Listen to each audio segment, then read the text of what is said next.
Je suis pas adventiste à la base.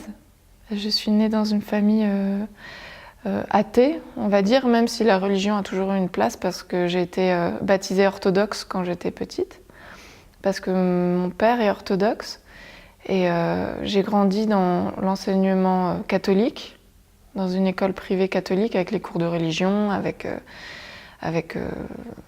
la lecture de la Bible, la confession avec les prêtres. Et en fait, ça m'a jamais plu. J'ai jamais vu dans ce parcours-là de religion, j'ai jamais ressenti que les gens avaient la foi.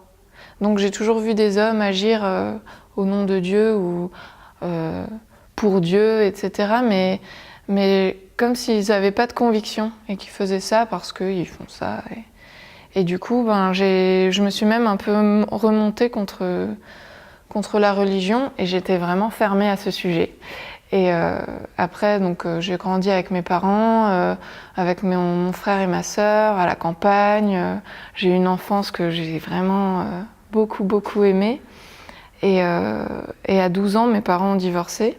Et c'était du jour au lendemain. Pour nous, on était au courant de rien. On les a jamais vus se battre, jamais vus s'engueuler, jamais. Et un été, mon papa dit voilà, je m'en vais. Et puis voilà, donc c'était très soudain et très brut pour nous et pour ma petite sœur et pour mon grand frère. Et je crois que ce jour-là, en fait, la réaction que j'ai eue était d'aller consoler ma maman qui pleurait énormément. Et à partir de ce jour-là, je crois que j'ai eu en moi une force que vraiment, j'ai pas du tout l'impression que j'étais consciente de quoi que ce soit. Mais ma maman m'a souvent rappelé, ce jour-là, t'es venue me voir et tu m'as dit t'inquiète pas, ça va aller. Alors que pour moi, c'était aussi une brisure énorme. Et puis donc on a grandi sans notre papa. Il n'était pas très loin, mais c'est vrai qu'on le voyait pas beaucoup et que c'était quand on était avec lui, on le voyait pas trop. Et voilà, c'était le début de notre adolescence à moi, mon frère et ma sœur. On n'avait pas de barrière en fait.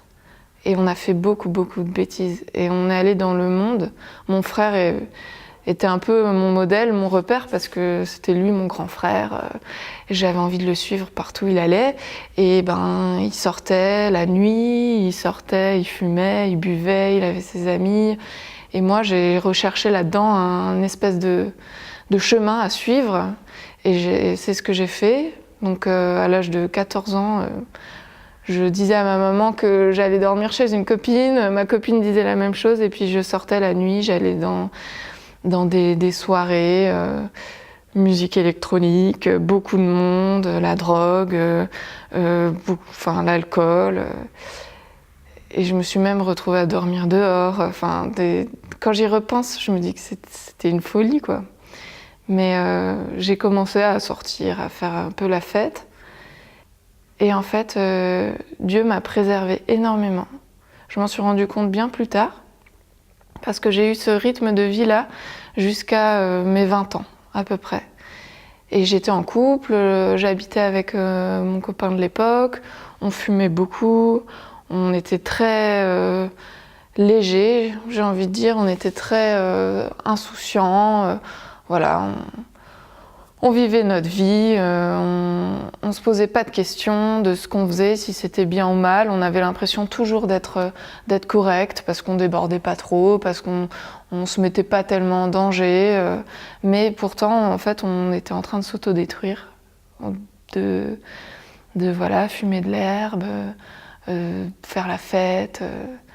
C'était vraiment notre rythme de vie qui nous paraissait normal. On était vraiment à l'aise là-dedans, mais au fond de moi, j'étais extrêmement malheureuse.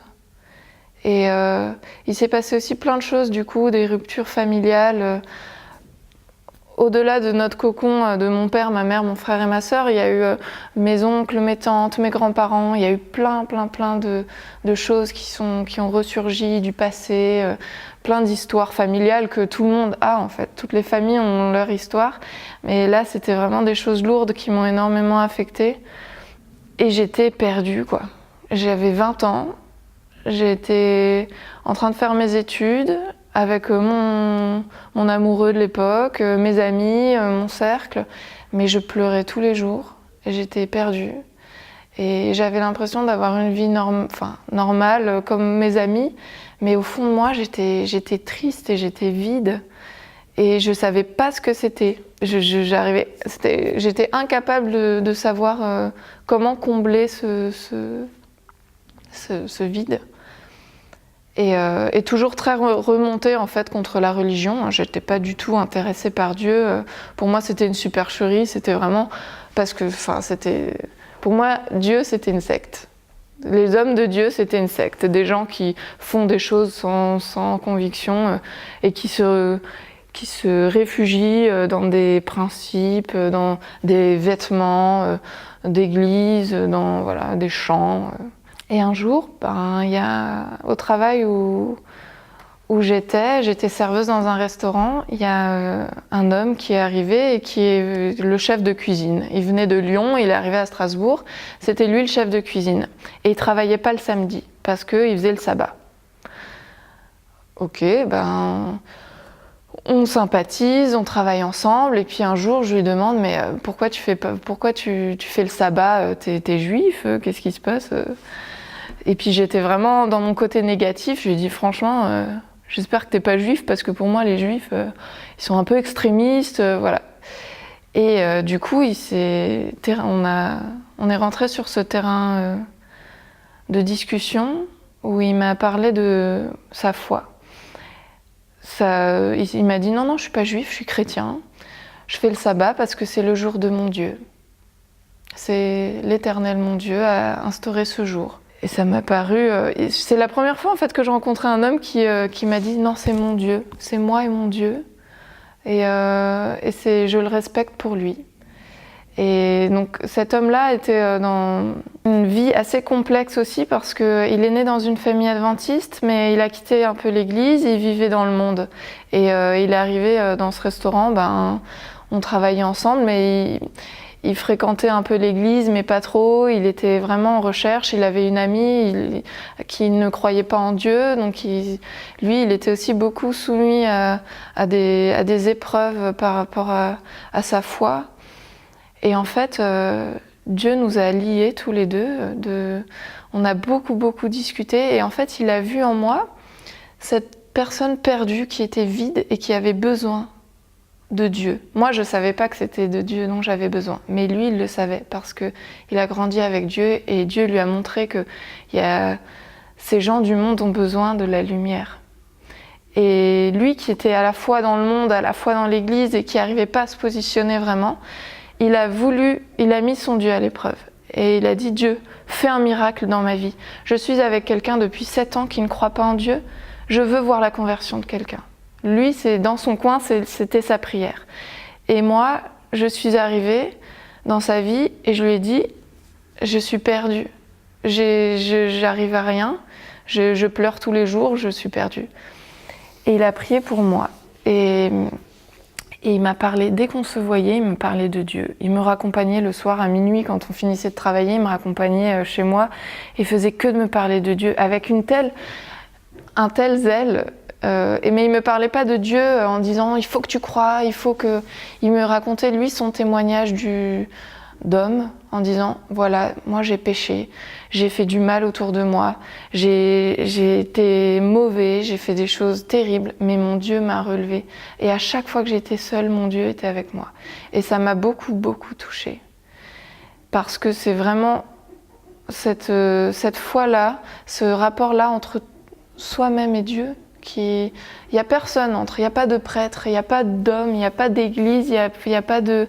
C'est lui et son Dieu, parce qu'il ne fréquentait pas trop l'église. Et puis, j'ai été très touchée, j'ai acheté une Bible et j'ai commencé à lire la Bible. Et à partir de ce jour-là où j'ai ouvert ma Bible, et tout a changé parce que Dieu m'a ouvert les yeux par sa parole.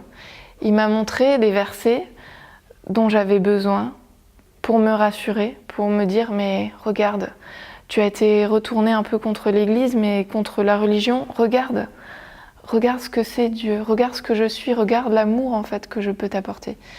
Et c'est effectivement un amour que j'avais pas. Ce vide que j'avais en moi, c'était le manque d'amour, parce que le monde me donnait pas cet amour-là. Dieu a cet amour divin qui est pur, qui n'existe pas dans le monde, qui veut nous donner, qui nous propose et qui m'a donné à travers sa parole. Il m'a montré qu'en fait, il y avait l'amour sur cette terre, il y avait la bonté, mais c'était en Christ. C'est Christ en nous qui nous apporte cet amour. Et à ce moment-là, j'ai choisi Dieu. Je me suis dit, ok, aucun homme, aucune situation ne m'a montré cet amour-là, mais toi, Christ, tu veux habiter en nous et tu nous donnes cet amour. J'accepte. Parce que franchement, j'ai cherché, j'ai essayé, j'ai fait des choses, ça m'a jamais apporté ce que toi tu m'apportes, ce que tu me proposes, c'est nulle part ailleurs je ne trouverai ça. Alors je choisis. Et ça a été extrêmement compliqué pour moi parce que toute ma famille a cru que je rentrais dans une secte. Et puis cet homme-là qui m'a présenté les adventistes, on est tombés amoureux. On a fait notre chemin ensemble. Pour ma famille et mes amis, cet homme m'enlevait du monde pour m'emmener dans sa secte. Mais j'ai prié et j'ai compris que, Seigneur, c'est toi qui allais à travers moi témoigner de ton amour. Et du jour au lendemain, j'ai arrêté de fumer. Je suis devenue végétarienne. J'ai arrêté de sortir. J'ai fréquenté encore mes amis, bien sûr, parce que je les aime, mais sans boire d'alcool, dans un premier temps. J'ai arrêté de dire des gros mots. J'ai changé ma tenue vestimentaire. Je voulais à l'époque être tatoueuse et je suis tatouée et j'étais lancée dans ce délire-là. J'ai arrêté complètement. J'ai renoncé à tout ça parce que mon Dieu m'a dit « Moi, je te propose quelque chose qui est mieux que ce que le monde te propose. » Et effectivement, il m'a permis de me réconcilier avec mes parents. Il m'a donné la force d'affronter des situations qui étaient pour moi insurmontables, mais il m'a pris. Et comme c'est écrit dans le psaume, un psaume que j'aime beaucoup, le psaume 38, il m'a pris de la fosse, il m'a sorti de la boue et il a affermi mes pas. Et il m'a fortifié, il m'a mis debout et il m'a restauré. Et voilà pourquoi aujourd'hui j'ai choisi mon Dieu. Et après je suis rentrée dans l'église avec cet homme, mon amoureux, qui était adventiste. On est arrivé dans l'église et là on a rencontré un tas d'autres difficultés par rapport aux autres, au regard des autres, par rapport à notre vie, par rapport à notre situation. Et ça a été extrêmement compliqué, beaucoup plus dur que ce que j'avais vécu dans le monde. Et ça m'a surpris, je me suis dit, mais attends, Seigneur, je m'approche de toi, je fréquente mes frères et sœurs, et c'est encore plus dur. Mais qu'est-ce que je vais faire ? Je vais me mettre à genoux, je vais prier, et je vais te faire confiance, Seigneur, parce que voilà ce que tu veux. J'ai choisi un jour, je t'ai choisi, voilà. Je te choisis toi, je choisis tout ce qui va avec.